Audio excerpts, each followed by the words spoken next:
ಅಂತ ಆಲ್ರೆಡಿ ಮೀಡಿಯಾದಲ್ಲಿ ಬಂದಿದೆ ಯಾವ್ಯಾವ ರೀತಿ ಅಂತ. ಸೊ ಅದಾದ ನಂತರ ನಾನು ಅವತ್ತೇ ಮೀಡಿಯಾ ಕೊಡ್ಬೋದಿತ್ತು. ಸರ್ ಒಂದು ಹೇಳ್ತೀನಿ, ಇವತ್ತು ಹೆಣ್ಮಗು ಹೊಡೆದಾಗ ಓಡಿಸ್ಕೊಂಡಾಗ ನಮ್ಮ ಹತ್ರ ಎಲ್ಲ ರೀತಿ ಎವಿಡೆನ್ಸ್ ಕೊಟ್ಟಿದ್ದಿದ್ರೆ ಅಯ್ಯೋ ಪಾಪ ಕಾವ್ಯ ಅಂತ ಹೇಳ್ತಿದ್ರು. ಆ್ಯಂಡ್ ಅದು ಸ್ಟ್ರಾಂಗ್ ಆಗ್ತಾ ಇರಲಿಲ್ಲ ಕೇಸ್.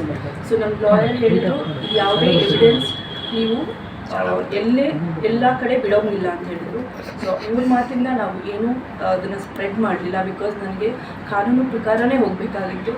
ಅದರಿಂದ ನಾನು ಈ ವಿಡಿಯೋಸ್ನ ಎಷ್ಟೊಂದು ಜನ ನನ್ನ ಮ್ಯಾನಿಫೆಸ್ಟೇಷನ್ ಕ್ಲಾಸಲ್ಲಿ ತೋರಿಸಿದಾಗ ವಿಡಿಯೋಸ್ನ ನೀವು ಇಷ್ಟೊಂದು ಯಾಕೆ ಒಳ್ಳೆಯವರಾಗ್ತೀರಾ, ಈ ರೀತಿ ಎಲ್ಲ ಇದ್ದು ನೀವು ಯಾಕೆ ಬಿಡ್ತಲ್ಲ, ಇಷ್ಟೊಂದೆಲ್ಲ ಒಳ್ಳೆಯದಿದ್ದು. ಆಗ ನನಗೆ ಅನಿಸಿದ್ದು ಒಂದೇ, ಇಷ್ಟೊಂದೆಲ್ಲ ವಿಡಿಯೋದಿದ್ದಾಗ ನಾನು ಯಾಕೆ ಹಾಕಬಾರ್ದು.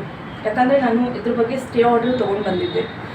ನನ್ನ ಬಗ್ಗೆ ಏನು ಕೌಂಟ್ರ್ ಕೊಟ್ಟಿದ್ದೋ ಅದ್ರ ಬಗ್ಗೆ ಸ್ಟೇ ಆರ್ಡರ್ ಹೈಕೋರ್ಟಿಂದ ತೊಗೊಂಡು ಬಂದಿದ್ದೆ. ಅದಾದ ನಂತರ ನಾನು ನಿನ್ನೆ ಈ ವಿಡಿಯೋಸ್ನ ರಿವೀಲ್ ಮಾಡಿದೆ. ಅಂದರೆ ಸತ್ಯ ಸುಳ್ಳು ಅಂತ ಅಲ್ಲ, ಸತ್ಯ ಯಾವ ಕಡೆ ಇದೆ ಅಂತ ಜನರಿಗೆ ತೋರಿಸ್ಬೇಕಾಗಿತ್ತು. ಯಾಕಂದರೆ 14 ವರ್ಷ ಕಷ್ಟಪಟ್ಟಿದ್ದೀನಿ ಸರ್ ಈ ಹೆಸರನ್ನು ಪಡೆಯೋದಕ್ಕೆ. ಸೊ 14 ನಿಮಿಷದಲ್ಲಿ ಹಾಳಾಗಿ ಬಿಡಲ್ಲ ನಾನು. ಅದರಿಂದ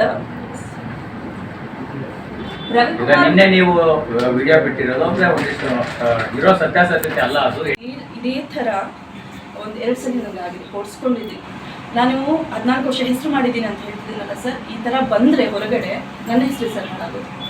ನಾನೇನು ಮಾಡಿದೆ, ನಾನು ಹೊಡಿಸ್ಕೊಂಡು ನಾನು ನಮ್ಮ ಮಾವನ ಕಡೆಯಿಂದಲೂ ಇದು ಮಾಡಿ ನಾನು ಹಾಸ್ಪಿಟಲ್ಗೆ ಹೋಗ್ತೀನಿ ಸರ್, ಫಸ್ಟು ಇದು ಮಾಡಬೇಕು ಅಂತ. ಸೊ ಆಲ್ರೆಡಿ ನಮ್ಮ ಅಕ್ಕ ಎಲ್ಲ ನನ್ನ ನೋಡಿದ್ದಾರೆ ಸರ್. ನನ್ನ ಸ್ಥಿತಿ 100% ತುಂಬ ಬ್ಯಾಡ್ ಆಗಿತ್ತು. ನನಗೆ ಗೊತ್ತು ಆ ಸಿಚುವೇಶನ್ ಹೇಗಿತ್ತು ಅಂತ. ಯಾಕಂದರೆ ನಾನು ಆ ಪ್ಲೇಸಲ್ಲಿ ಇದ್ದವಳು ಮಾತ್ರ, ಅನುಭವಿಸಿದವಳಿಗೆ ಮಾತ್ರ ಗೊತ್ತು, ನೀವು ಕೇಳೋರಿಗೆ ಗೊತ್ತಿಲ್ಲ ನನಗೆ. ಆ ಟೈಮಲ್ಲಿ ಅವರು ಹೇಳ್ತಾರೆ ಸರ್, ಮೀಡಿಯಾದಲ್ಲಿ ನಿನ್ನ ಹೆಸರು ಹಾಳು ಮಾಡ್ತೀನಿ. ಇದನ್ನು ನನಗೆ ಫಸ್ಟ್ ಸಲ ಅಲ್ಲ, 3-4 ಸಲ. ನಾನಂತೂ ಮೀಡಿಯಾಗೆ ಬಂದಿಲ್ಲ ಸರ್, ನಿಜವಾಗ್ಲೂ ಹೇಳ್ತೀನಿ. ನಾನು ಮೀಡಿಯಾಗೆ ಹೇಳೂ ಇಲ್ಲ. ಮೀಡಿಯಾಗೆ ಹೇಳೋಂಗಿದ್ದಿದ್ರೆ 8 ಗಂಟೆ ಅವತ್ತು ನಡೆದಾಗ 100% ಇದೇ ಇಂಡಸ್ಟ್ರಿಯಲ್ಲಿ ವರ್ಕ್ ಮಾಡಿದವರು 1-2 ಕಾಂಟ್ಯಾಕ್ಟ್ ಇದೆ ನನಗೂ. ಫೋನ್ ಮಾಡಿ ನನಗೆ ಇದಾಗಿದೆ ಅಂದರೆ 100% ಬರ್ತಿದ್ರಿ. ನಾನು ಹೇಳೋ ಹುಡುಗಿ ಅಲ್ಲ.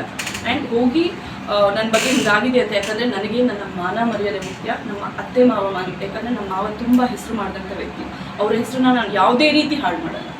ಸೊ ಇದು ಹೇಗಾಯಿತು ಅಂತ ಗೊತ್ತಿಲ್ಲ. ನನಗೆ 10 ಗಂಟೆಗೆ ನೀವೆಲ್ಲ ಮೀಡಿಯಾದವರು, ನನಗೆ ಗೊತ್ತಿಲ್ಲ ಹೇಗೆಲ್ಲ ನನ್ನ ನಾನಿದ್ದಿದ್ದು ಹಾಸ್ಪಿಟ್ಲ್ ಅಂತ ನಿಮ್ಗೆ ಗೊತ್ತಾಯಿತು ಅಂತ ಬಂದು ನನ್ನ ಸ್ವಲ್ಪ ಜನ ವಿಚಾರಿಸಿದ್ರಿ, ಹೇಗಿದ್ದೀರಾ ಮೇಡಮ್ ಅಂತ. ನನಗೆ ಖುಷಿ ಆಯಿತು.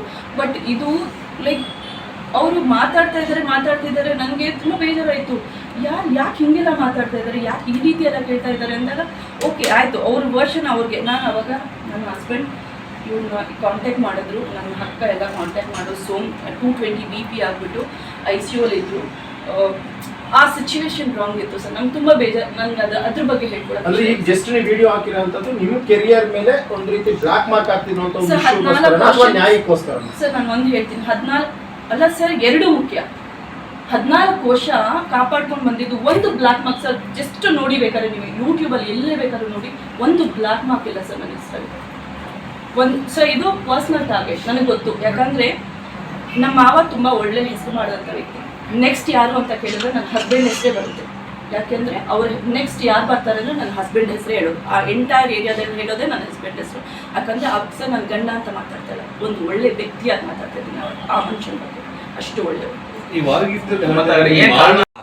ಮೊದಲು 63 of 2026, 61 of 2026 ಹಾಕಿರೋದು ಭವ್ಯ ಅವರು ಹಾಕಿರೋದು, ಅಂದರೆ ಕಾವ್ಯ ಅವರ ಸಿಸ್ಟರ್ ಹಾಕಿರೋ ಕಂಪ್ಲೇಂಟ್.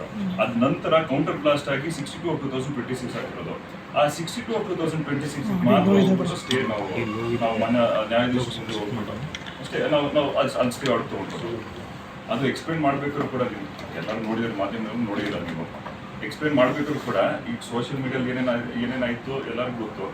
ಬಟ್ ಅದು ಮಾತ್ರ ಸ್ಟೇ ಆಗಿದೆ. ಸೊ ಪೆಂಡಿಂಗ್ ಇನ್ವೆಸ್ಟಿಗೇಷನ್ ಇದ್ದಾಗ ಆ ವಿಡಿಯೋಸ್ ಬಗ್ಗೆ ಕಮೆಂಟ್ ಮಾಡೋದು I don't think it is right. ಅದು ನಾವು ಒಂದು ಪದ ಯೂಸ್ ಮಾಡ್ತೀವಿ, ಸಬ್ ಜುಡಿಸ್ ಅಂತ ಹೇಳ್ಕೊಂಡು. ಸಬ್ ಜುಡಿಸ್ ಇದ್ದಾಗ